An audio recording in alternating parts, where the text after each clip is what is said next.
Chapter 19 of The Tragic Bride. Recording is in the public domain. Recording by Roger Moline. The Tragic Bride by Frances Brett Young. Chapter 19. It seemed to Mrs. Payne an endless time before she heard the steps of Gabrielle returning. She thanked heaven when she knew that she was coming back alone. The bedroom door closed and the sound pulled her together. It suggested to her that the time had now come when something must be done. And though it would have been much pleasanter to let the matter stand over until the morning, she knew that nothing could be gained by waiting, since all of the three people concerned were at that moment awake, and the crisis of the affair had been reached. The reasons that had dissuaded her from tackling Arthur himself when first her suspicions were aroused still held. She regarded a scene with him as dangerous, for she could not be certain that a big emotional disturbance would not throw him back into his old nature, quite apart from the fact that it would wound her motherly heart. Against Gabrielle, on the other hand, she knew that she could steel herself. Gabrielle was a woman younger than herself, and, what was more, a visitor in her house.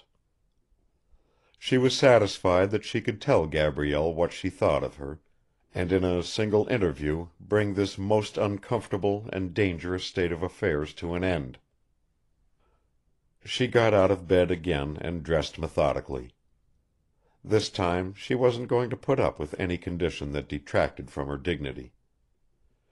So, having done her hair afresh and satisfied herself that all traces of her breakdown had disappeared, she set out with a high degree of confidence to Gabrielle's room. There was no light in it, but while she stood at the door she heard Gabrielle softly singing to herself inside. Singing! Mrs. Payne hardened her heart and knocked at the door. The singing stopped. There was no other sound. Then she knocked again. She heard a soft rustle as Gabrielle stepped to the door.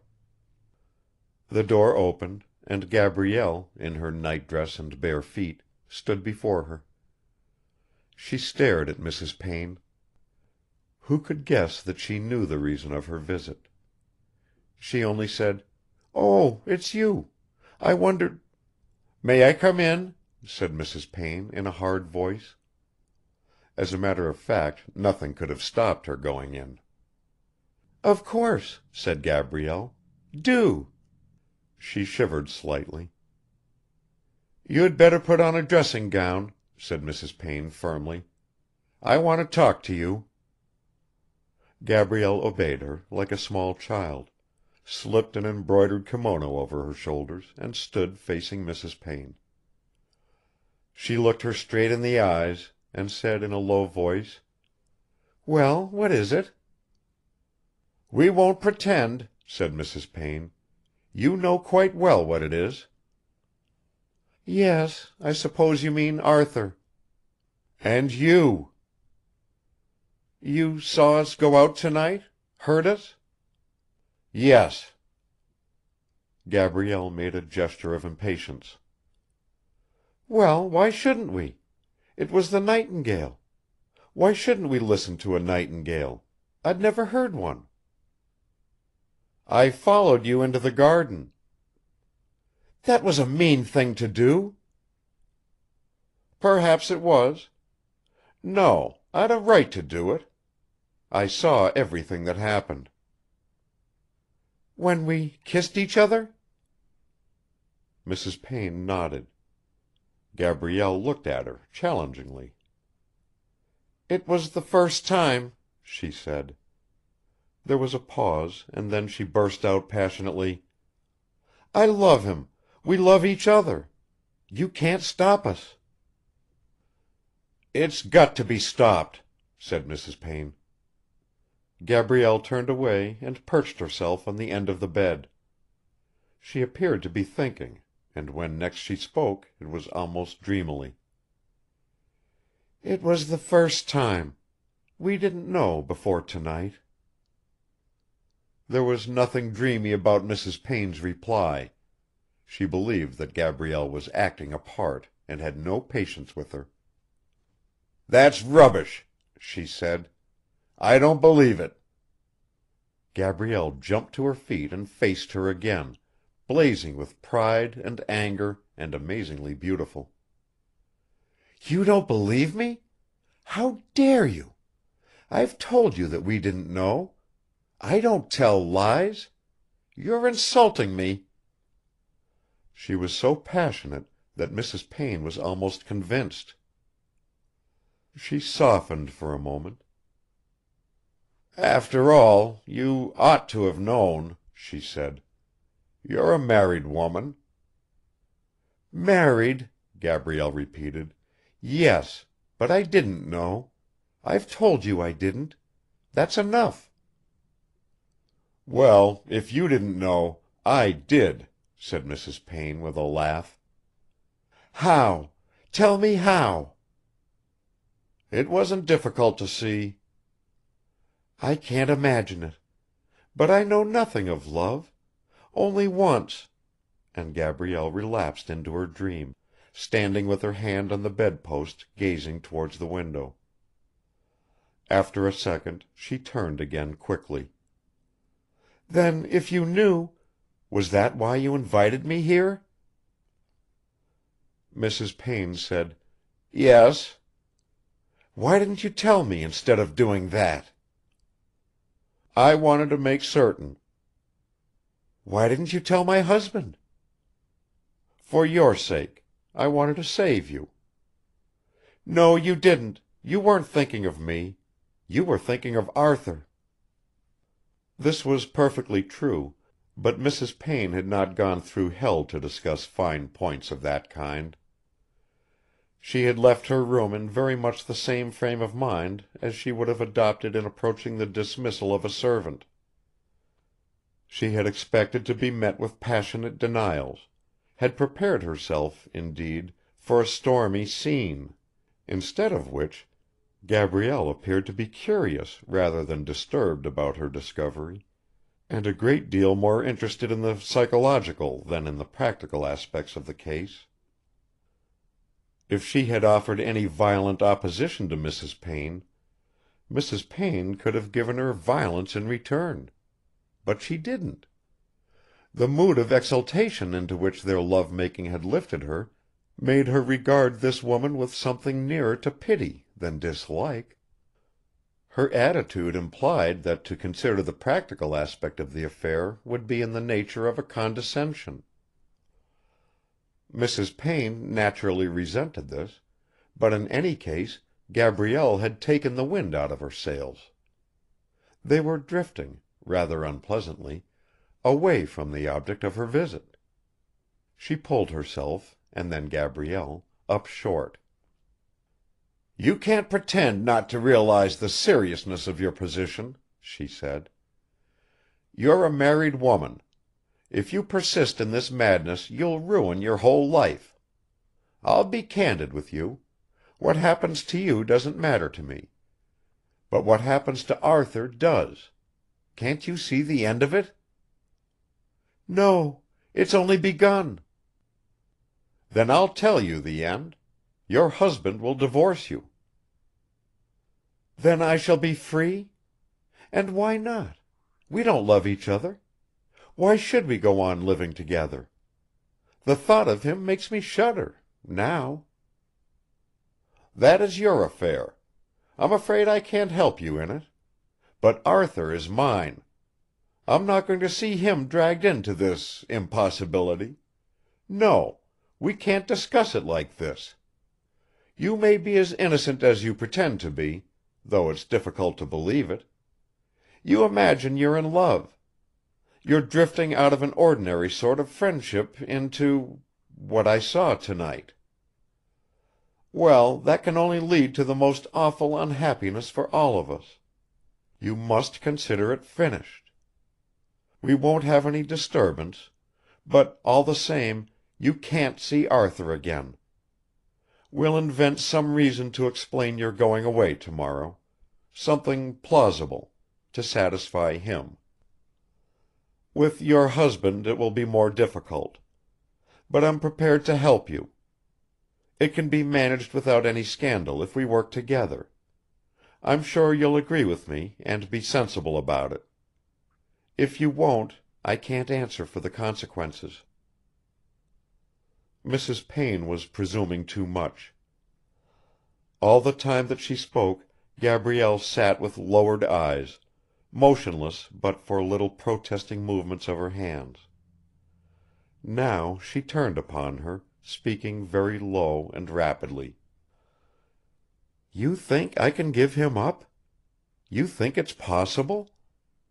Love, the only thing I want, the thing I've never had.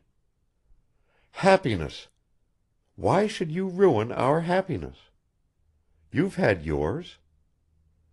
Oh, you're selfish. I shan't give him up if he wants me. Ask him yourself if he loves me. Ah, you're afraid. You daren't. You daren't!"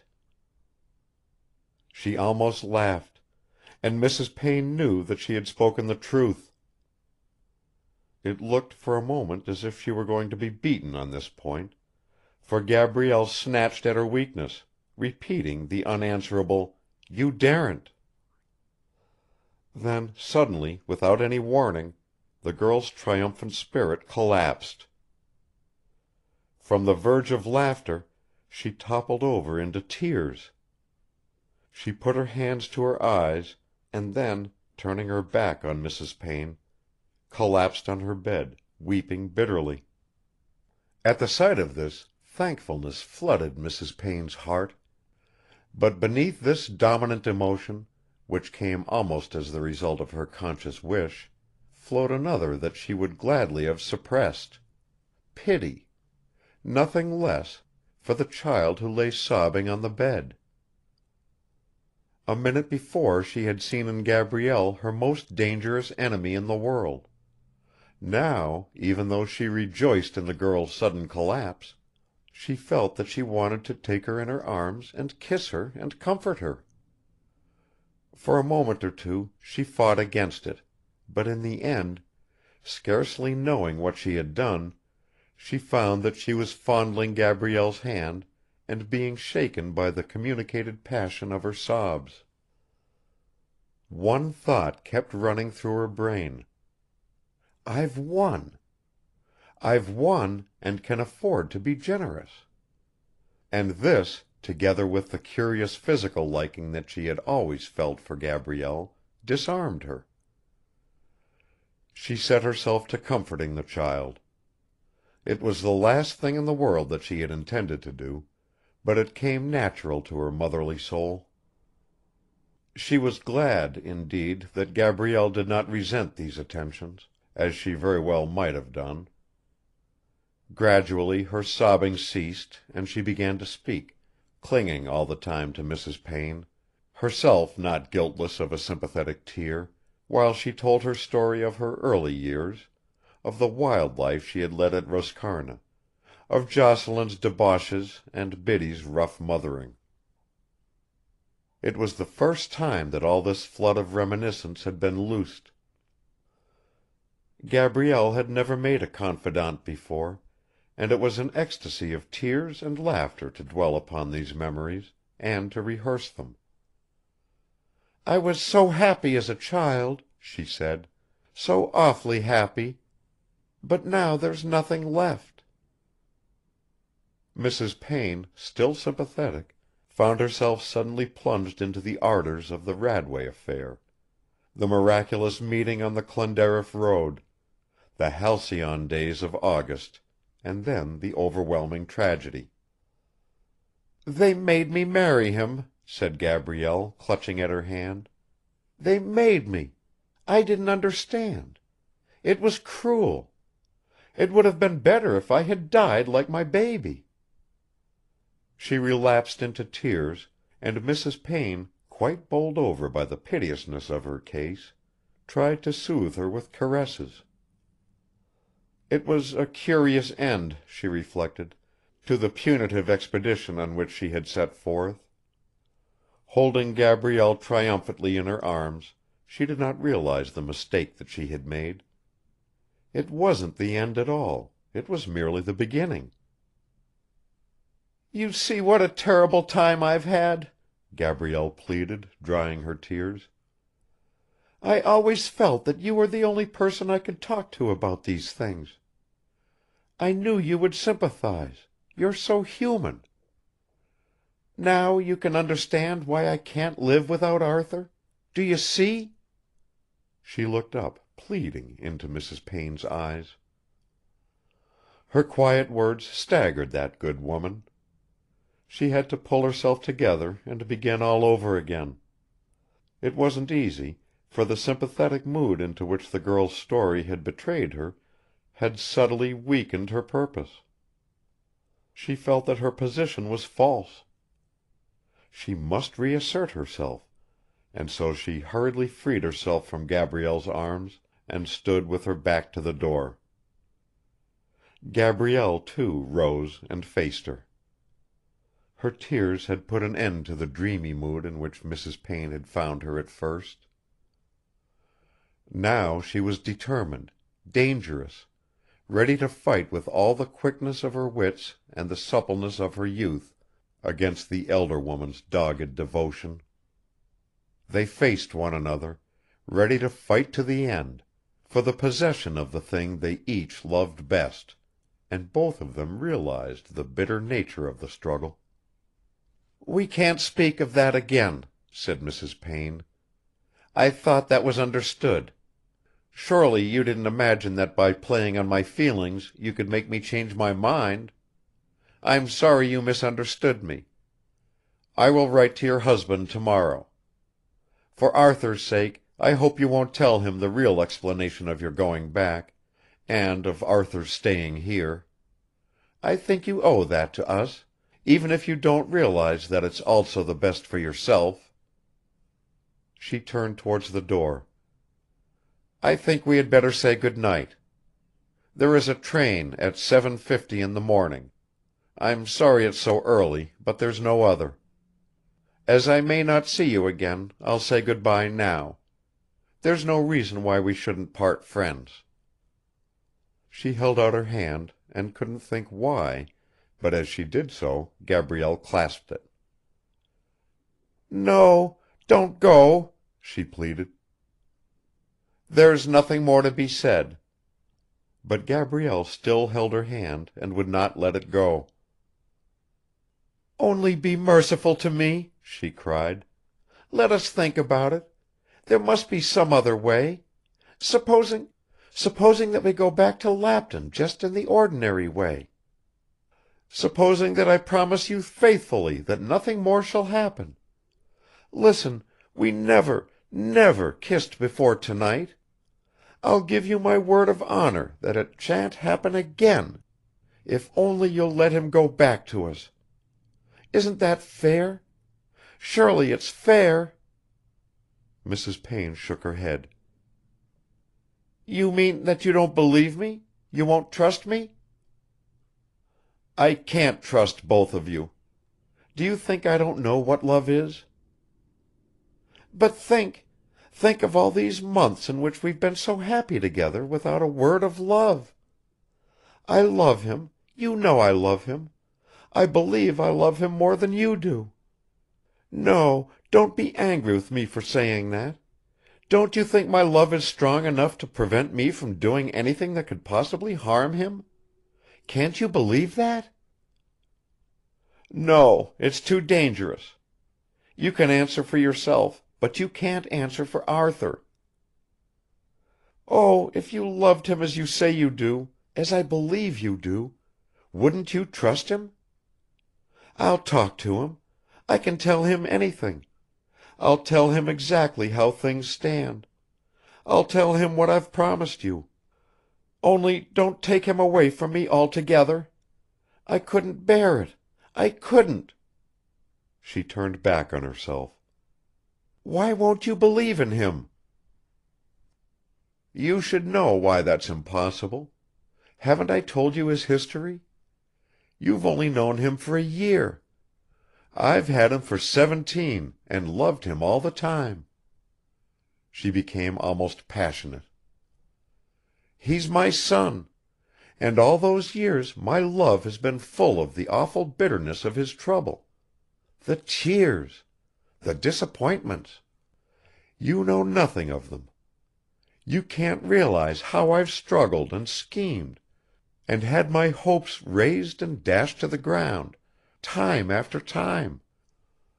To see the person that you love best in the world, a part of your own body, living without a soul. A thief, a liar, that's the plain truth. Inhuman and cruel, but you know as well as I do what he was."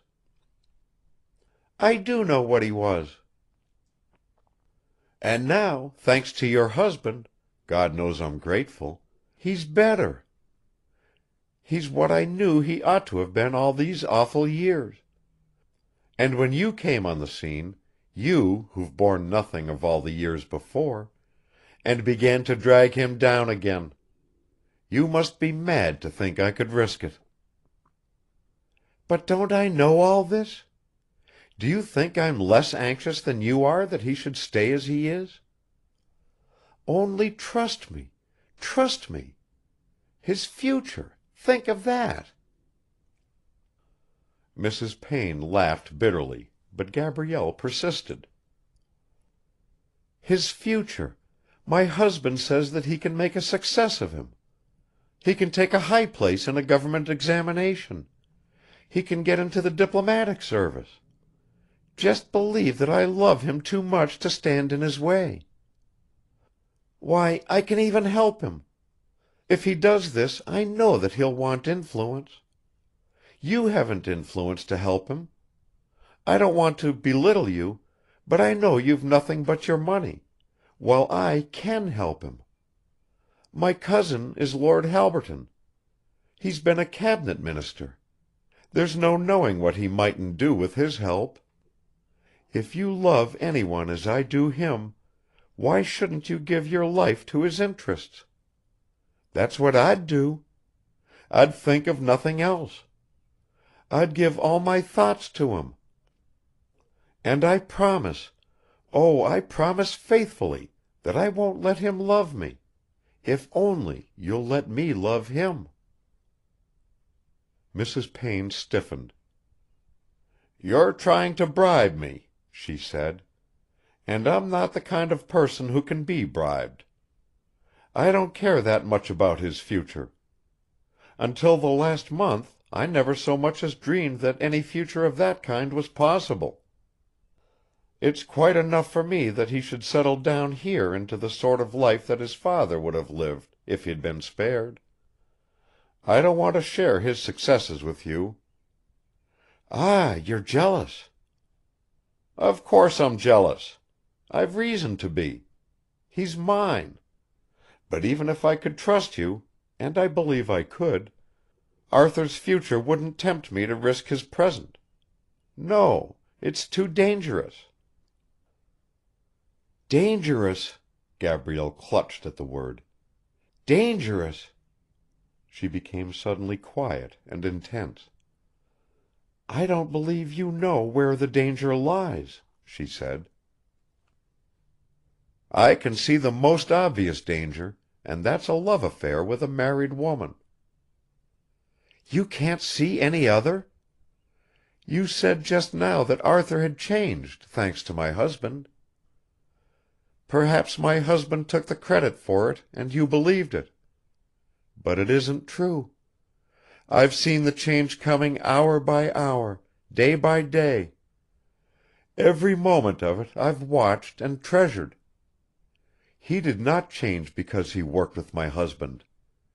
He changed because I loved him and he loved me. I know it. I've known it all the time. What did your love do for him in all those years? Nothing. Nothing at all. For heaven's sake, don't think I'm boasting. Your love never changed him a hair's breadth, and you know it." Mrs. Payne gasped. "You don't realize what you're saying." "But I do. I do. You say his body's part of you, belongs to you. I'll give you that. But this soul, his new soul, is mine. That's part of our love. Ours and nobody else's."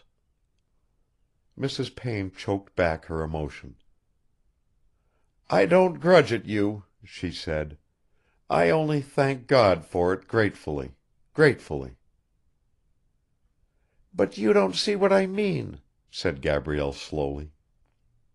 "Arthur has changed because he loves me. He's ceased to be cruel because he knows that for him to be cruel pains me. He's learned to see things just as I see them. And now you want to separate us, even after what I have promised you. Can't you see what I'm afraid of?" She paused, and Mrs. Payne was silent. Gabrielle quickly pressed her advantage. "If you separate us, if you try to destroy our love, you'll be taking away from him the thing that saved him. How do you know that he won't slip back again? You can take his body from me, I know that, but you may lose more than you get." Mrs. Payne stood staring straight in front of her. "Then you will know what you are worth to him." Gabrielle's tone was almost scornful. "You see how it stands," she continued. "We both of us want him for ourselves, we want him as he is today, and we can't either of us have him without the other's consent. You hold his body, and I hold his soul. Let's be reasonable. Let's compromise. I'm ready to do my part. Oh, I beg you to be reasonable." "You're a devil, not a woman," said Mrs. Payne. "But you see that I'm right?" Gabrielle persisted.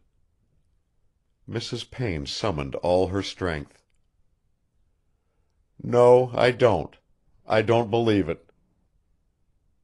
"Ah, you pretend that you don't. But you're bluffing me. I know it. Why did you come to me about this instead of to Arthur himself? Because you were afraid. That was the reason." The shot was made at a venture, but Gabrielle quickly saw that it had taken effect. She followed it up. "You thought that if you upset him he might lose what he's gained. You don't know we none of us know yet how deep the change is. You didn't dare to face that little risk. But it's nothing compared with the one you want to take now. That's what you've got to face." She could say no more. When she stopped speaking, Mrs. Payne knew that the girl's eyes were fixed on her eagerly, desperately, trying to search into her mind. The older woman stood there still and bewildered by the choice that had been presented to her. It was the most awful moment in her emotional life. Her mind was a battlefield on which her love, her sense of right, her acquired conventions, her religion, and her hungry maternal passion were pitted against one formidable dread.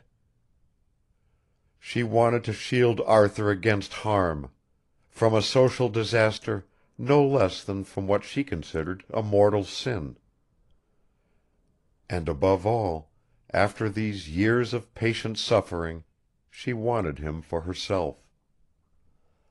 It was neither religion nor morality that drove her to her final decision, but a thing far stronger, her passionate instinct to possess the son of her body.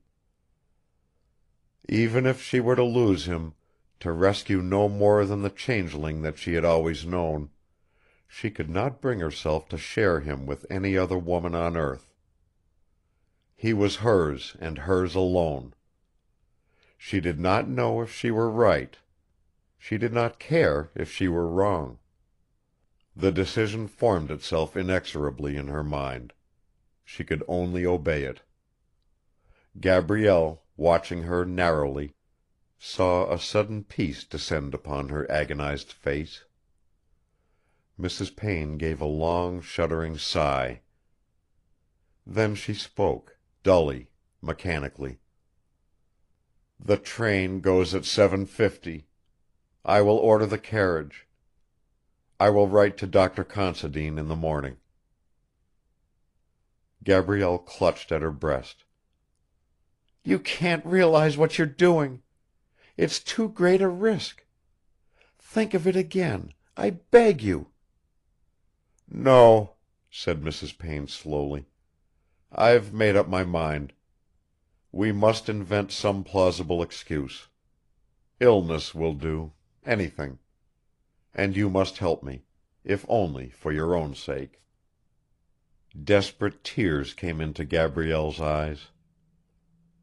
"For your own sake," Mrs. Payne repeated. "You've realized, I know, that if you go on with this unfortunate love affair, you must ruin not only your own happiness and your husband's, but Arthur's as well. If you love him at all, you can't drag him into a social ruin. Well, I've made my decision. If anything disastrous happens, my blood's on my own head. We must make the best of a bad job. Don't think I'm not sorry for you, my dear." This final tenderness was too much for Gabrielle. She broke down, sobbing so tragically in Mrs. Payne's arms that the older woman was almost ashamed of her victory. She knew that she could afford to be kind.